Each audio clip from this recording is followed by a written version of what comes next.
क्रोष्ट आदि के वंश का वर्णन तथा स्यमंतक मणि की कथा। लोमहर्षण जी कहते हैं, क्रोष्ट के गांधारी और माद्री दो पत्नियां थी। गांधारी ने महाबली अनुमित्र को जन्म दिया तथा माद्री के युधाजित एवं देवीढुष ये दो पुत्र हुए। इन तीनों का वंश पृथक पृथक चला, जो वृष्ण कुल की वृद्धि करने वाला था। माद्री के दो और पुत्र सुने जाते हैं, वृष्ण तथा अंधक। वृष्ण के भी दो पुत्र थे, शोफलक और चित्रक। शोफलक बड़े धर्मात्मा थे, वे जहां रहते वहां रोग का भय नहीं होता तथा वहां अवृष्टि कभी नहीं होती थी। एक बार काशी नरेश के राज्य में पूरे 3 वर्षों तक इंद्र ने वर्षा नहीं की। तब उन्होंने श्वफल को बुलाया और उनका बड़ा आदर सत्कार किया।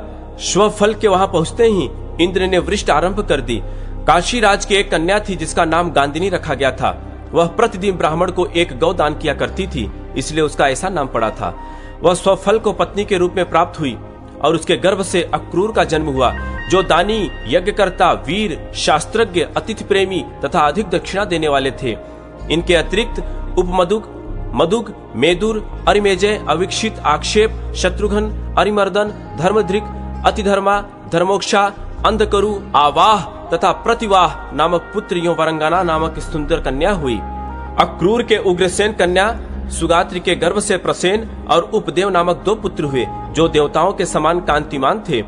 चित्रक के पृथु, विपृथु, अश्वग्रीव, अश्वबाहु, स्वपार्श्वक, गवेषण, अरिष्टनेम, अश्व, सुधर्मा, धर्मभृत, सुबाहु तथा बहुबाहु नामक पुत्र एवं श्रविष्ठा और श्रवणा नामक दो कन्याएं हुई। देवमीढुष ने असिकनी नामक पत्नी के गर्भ से शूर नामक पुत्र उत्पन्न किया।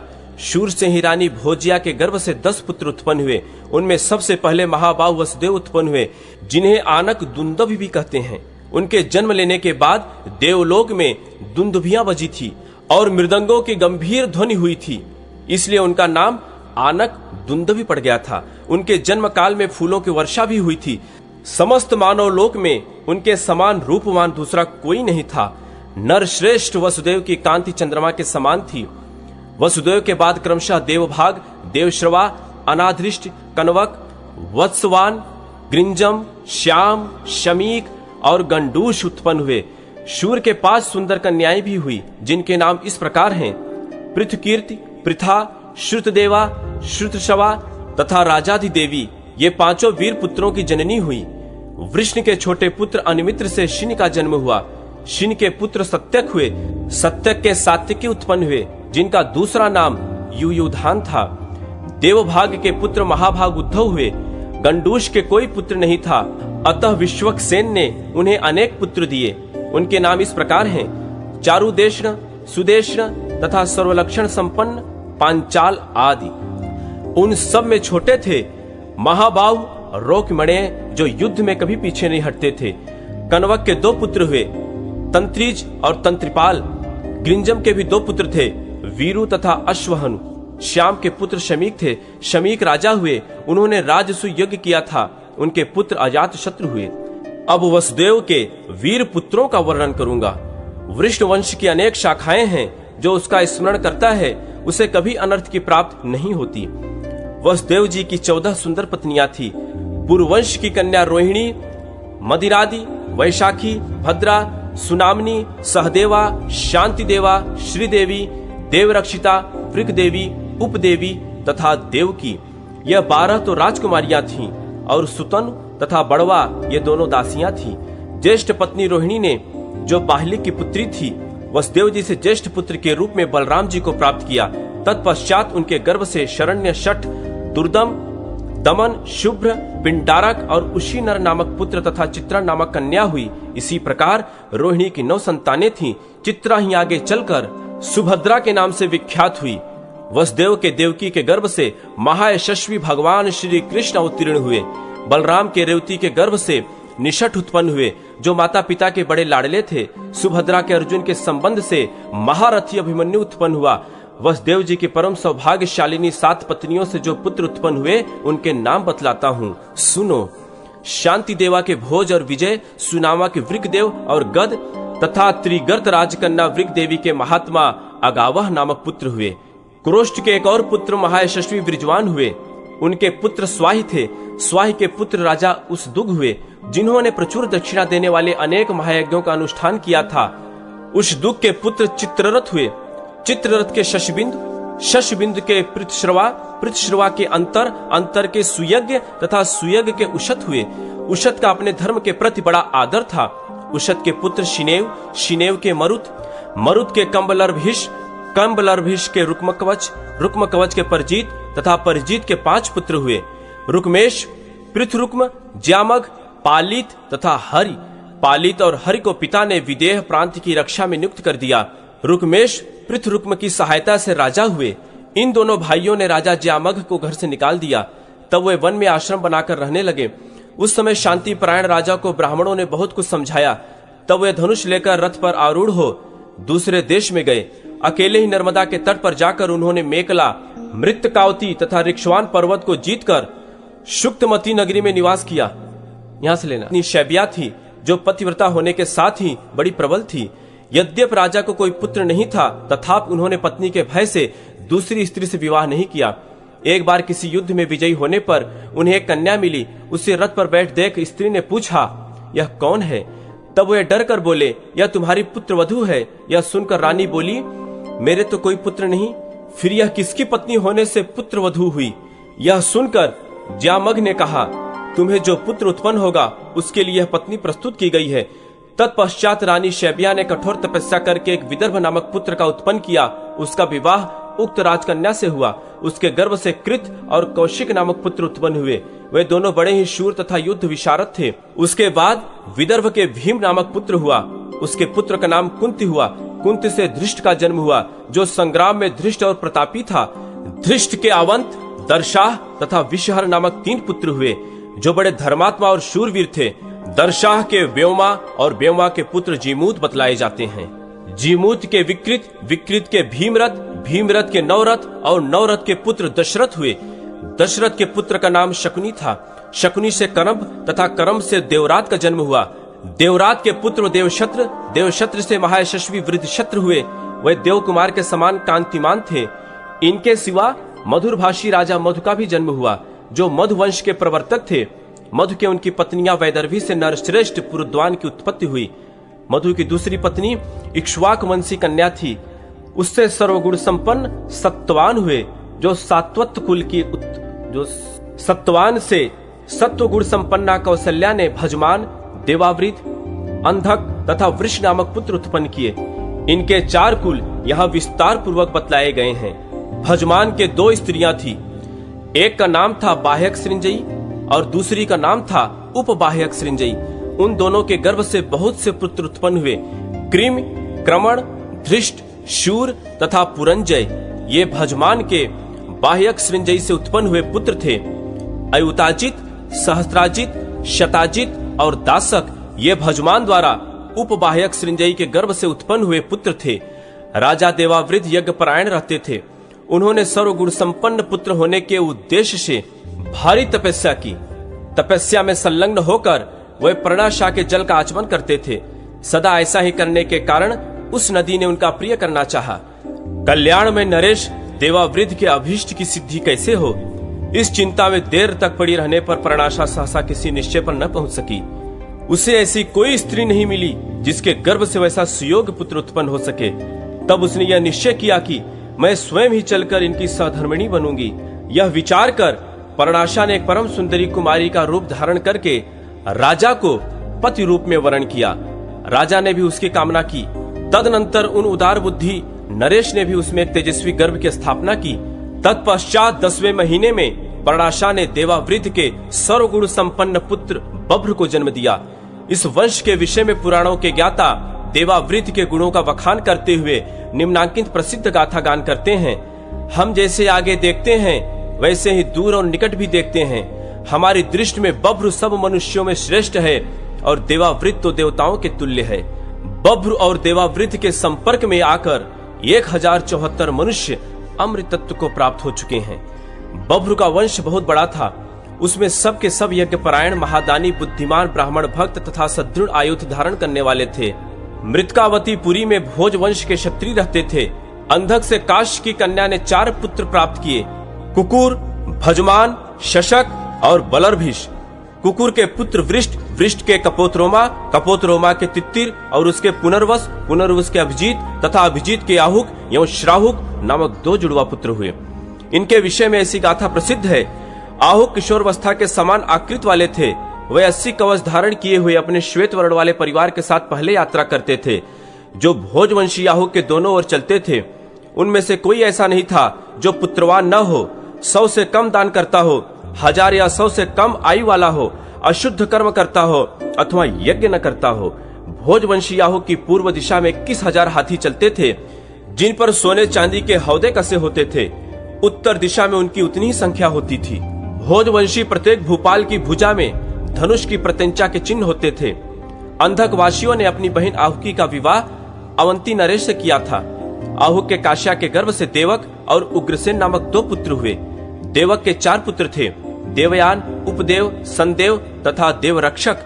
इनके सिवा 7 कन्याएं भी थी, जिनका विवाह वसुदेव जी के साथ हुआ। इनके नाम इस प्रकार हैं: देवकी, शांति देवा, सुदेवा, देवरक्षिता, वृक देवी, उपदेवी और सुनामनी। उग्रसेन के 9 पुत्र थे, जिनमें कंस बड़ा था। उससे छोटे नेग्रोथ, सुनामा, कंक, सुभूषण, राष्ट्रपाल, सूतन, अनावृष्ट तथा पुष्टिमान थे। इनकी 5 बहिनें थीं: कंसा, कंसवती, सूतन, राष्ट्रपाली तथा कंका। यहाँ तक कुकुरवंशी उग्रसेन और उनकी संतानों का वर्णन हुआ। भजमान के पुत्र विदुरथ हुए, जो रथियों में प्रधान थे। विदुरथ के शूरवीर राजाधिदेव हुए। राजाधिदेव के पुत्र बड़े पराक्रमी थे। उनके नाम इस प्रकार हैं: दत्त, अतिदत्त, षोडाश्व, श्वेतवाहन, शमी, दंड शर्मा, दंत शत्रु तथा शत्रुजीत। इन सब की 2 बहिनें थी, जो श्रवणा और श्रविष्ठा के नाम से विख्यात हुई। शमी के पुत्र प्रतिशत्र थे।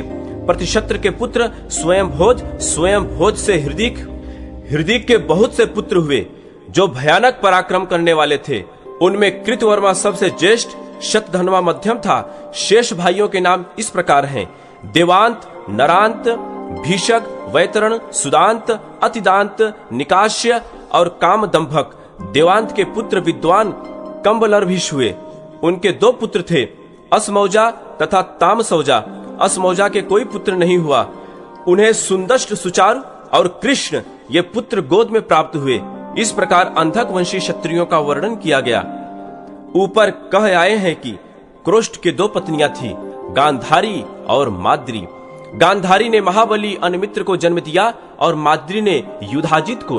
अनमित्र के निघ्न हुए। निघ्न के 2 पुत्र थे, प्रसेन और सत्राजित। ये दोनों ही शत्रु सेना को परास्त करने वाले थे। भगवान सूर्य सत्राजित के प्राणोपम सखा थे। एक दिन रात्रि बीतने पर रथियों में श्रेष्ठ सत्राजित रथ पर आरूढ़ हो स्नान एवं सूर्योपस्थान करने के लिए जल के किनारे गए। वहां पहुंचकर जब वे सूर्योपस्थान करने लगे, उस समय भगवान सूर्य तेज मंडल से युक्त स्पष्ट दिखाई देने वाला रूप धारण करके उनके आगे प्रकट हो गए। तब राजा सत्राजित ने सामने खड़े हुए सूर्य देव से कहा, प्रभो, आप जिसके द्वारा सदा संपूर्ण लोगों को प्रकाशित करते हैं, वह मणिरत्न मुझे देने की कृपा करें। उनके यों कहने पर भगवान भास्कर ने उन्हें दिव्य स्मंतक मणि प्रदान कर दी। सत्राजीत ने उसे गले में पहनकर अपने नगर में प्रवेश किया। उन्हें देखकर सब लोग यों कहते हुए दौड़ने लगे, देखो सूर्य जा रहे हैं। इस प्रकार नगर के लोगों को आश्चर्य में डालकर वे अंतःपुर में पहुंचे। सत्राजीत ने वह उत्तम मणि अपने छोटे भाई प्रसेनजीत को दे दी, क्योंकि उसको बहुत प्यार करते थे। वह मणि अंधक वंशी यादवों के घर में सुवर्ण उत्पन्न कर देती थी। वह जहां रहती उसके निकटवर्ती जनपदों में मेघ समय पर वर्षा करता था।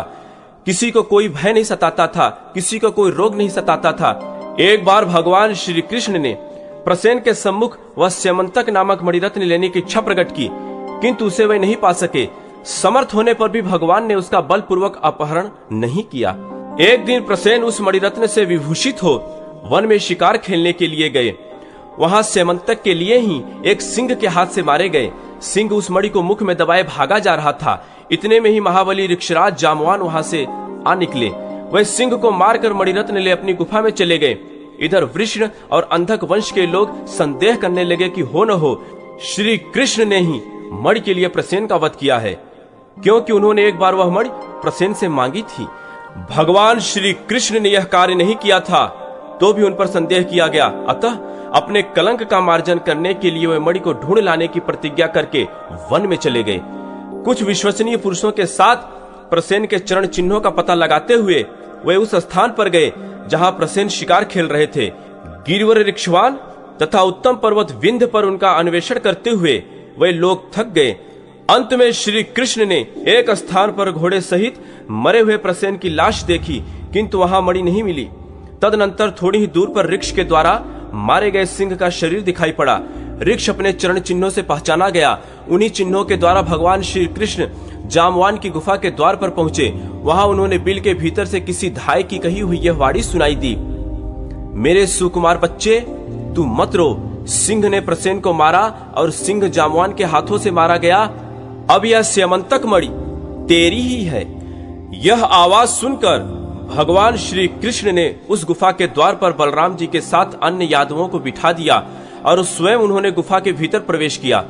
बिल के भीतर जामवान दिखाई दिए। भगवान वासुदेव से लगातार 21 दिनों तक उनके साथ बाह्य युद्ध किया। इसी बीच में बलदेव आदि यादव द्वारका लौट गए और सबको श्री कृष्ण के मारे जाने की सूचना दे दी। इधर भगवान वासुदेव ने महाबली जामवान को परास्त करके उनकी कन्या जामवती को उन्हीं के अनुरोध से ग्रहण किया। साथ ही अपनी सफाई देने के लिए वह स्यमंतक मणि भी ले ली। तत्पश्चात ऋक्षराज की अभ्यर्थना करके वह बिल से निकले और विनीत सेवकों के साथ में द्वारका गए। वहां सब यादवों से भरी हुई सभा में श्री कृष्ण ने वह मणि सत्राजीत को दे दी। इस प्रकार मिथ्या कलंक लगने पर भगवान श्री कृष्ण ने स्यमंतक मणि को ढूंढ निकाला और उसे देकर अपने ऊपर आए हुए कलंक का मार्जन किया।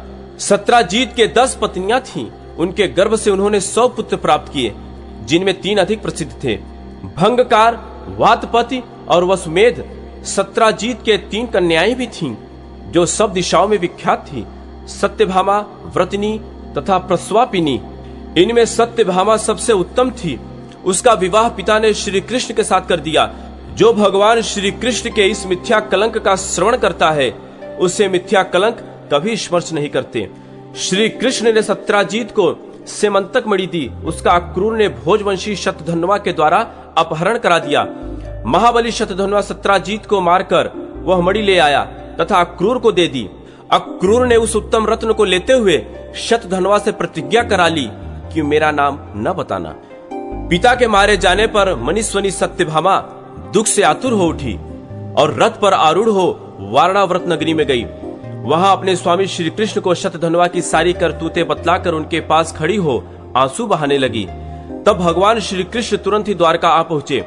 अपने बड़े भाई बलराम जी से बोले, प्रभो, प्रसेन को तो सिंह ने मार डाला और सत्राजीत को शतधन्वा ने। अब स्यमंतक मणि मेरे अधिकार में आने वाली है। अब मैं ही उसका उत्तराधिकारी हूँ। इसलिए शीघ्र ही रथ पर बैठिए और महारथी शतधन्वा को मारकर मणि छीन लीजिए। महाबाहो, अब स्यमंतक हम लोगों का ही होगा। तदनंतर शतधन्वा और श्री कृष्ण में घोर युद्ध हुआ। शतधन्वा सब और अक्रूर के आने की बाट देखने लगा। वह और भगवान श्री कृष्ण दोनों ही एक दूसरे पर कुपित हो रहे थे।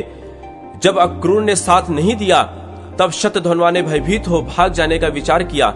उसके पास हृदया नाम की घोड़ी थी, जो 100 योजन चलती थी। वह उसी पर आरूढ़ हो श्री कृष्ण से युद्ध कर रहा था। 100 योजन का मार्ग वेग से तय करने के कारण वह घोड़ी थक कर शिथिल हो गई। यह देख भगवान श्री कृष्ण ने बलराम जी से कहा, महाबाहो, आप यहीं खड़े रहें। मैंने उस घोड़ी की कमजोरी देख ली है। अब तो मैं पैदल ही जाकर मणिरत्न स्यमंतक को छीन लाऊंगा। यह कहकर भगवान पैदल ही शतधन्वा के पास गए और मिथिला के समीप उन्होंने उसका वध कर डाला, परंतु उसके पास स्यमंतक नहीं दिखाई दिया।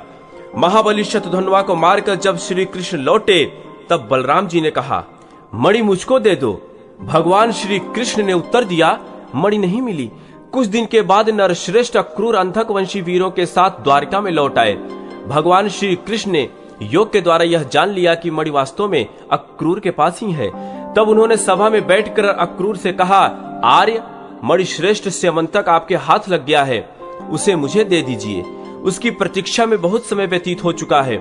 संपूर्ण यादवों की सभा में श्री कृष्ण के योग कहने पर महामती अक्रूर जी ने बिना किसी कष्ट के वह मणि दे दी। सरलता से उसकी प्राप्ति हो जाने पर भगवान श्री कृष्ण बड़े प्रसन्न हुए और उन्होंने वह मणि फिर अक्रूर को ही लौटा दी। भगवान श्री कृष्ण के हाथ से प्राप्त हुए मणिरत्न स्यमंतक को गले में पहनकर अक्रूर सूर्य की भांति प्रकाशित होने लगे।